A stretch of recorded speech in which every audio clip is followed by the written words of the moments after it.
and Paul on the 2015 vote on this same thing, just to repeal. We just simply do not have 50 senators who can agree.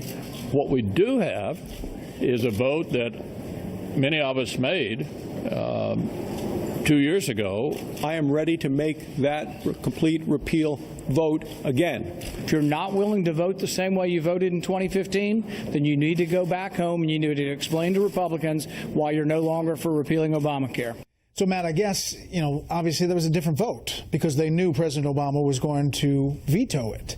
Now you have the House, you have the Senate, you have the pen, and it doesn't seem like you're going to have the numbers. There was a great tweet that Phil Kerpen sent out today, which said, "Gotta love the GOP. They're all for repealing Obamacare as long as Obama's there to veto it." And Charles says this is an epic fail. I think this is an epic lie on some Republicans' behalf. They went around this country for 7 years saying that they wanted to repeal Obamacare. Replace was added in because of the politics of reality, where when you're talking about health care, you're talking about people's lives. And I think it's fair for people to say, I got to know how to plan for my health burden because it comes down to my kids' life, my family's lives. That being said, it was all about what is Obamacare? Obamacare is about taking millions of Americans and jamming them onto Medicaid, onto really a health care insurance option that most people on Medicaid would like to be someplace else, right? And that was the solution. And it was a lot of taxes and it was a lot of mandates. It's me having to pay for a lot of things I'd never want to have in an insurance policy. And that's the big look. Republicans want to do is restate and stand up this private individual insurance market. In order to do that, it's going to take years, unfortunately, of the government transitioning back. And this is complicated, but the Republican alternative at the end of the day is for individual Americans who don't work for a big corporation to actually be able to choose the private health insurance carrier that they want. But here is the problem, is that the process gets in the way. If you don't have the votes, the explaining, it takes a long time. People at home, they listen, but they're really concerned about where their health care is. I agree, but let me push back on this a little bit. The Senate has been a non-functioning legislative body for too long. I think Marie is right. I actually think that this is not done.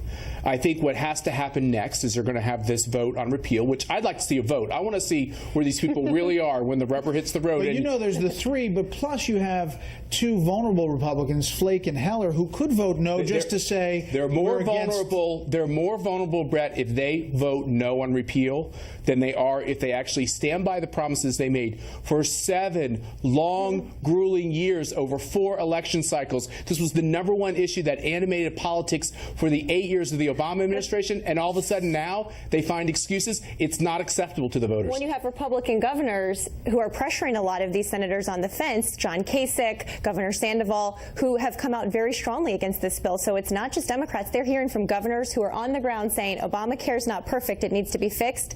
This is not the way to do it. But do you really think that Democrats are going to come to the table and say, you know what, let's have this kumbaya moment. You've tried to repeal it all these times, but let's fix it together. Do we really think that that's going to happen? Not. They're going to kick the Republicans while they're down.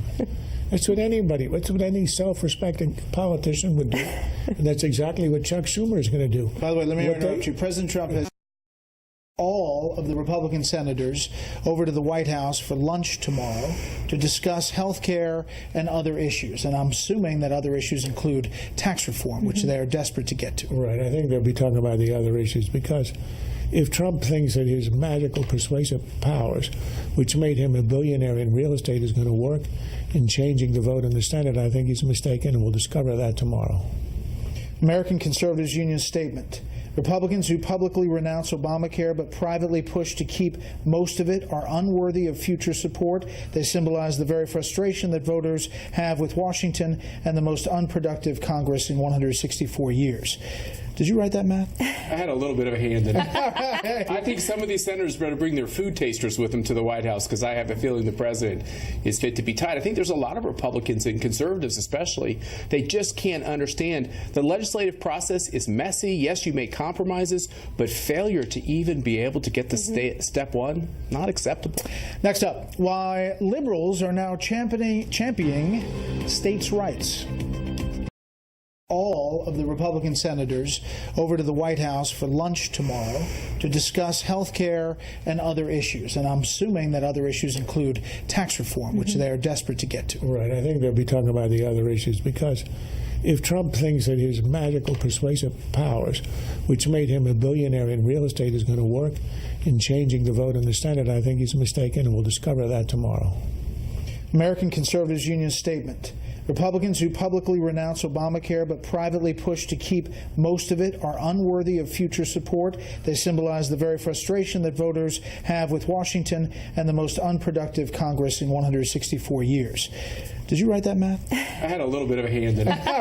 I think some of these senators better bring their food tasters with them to the White House because I have a feeling the president is fit to be tied. I think there's a lot of Republicans and conservatives especially, they just can't understand the legislative process is messy. Yes, you make compromises, but failure to even be able to get the step one, not acceptable. But then the governor out there, Jerry Brown, pulled it out, and now states' rights is all the rage on the left.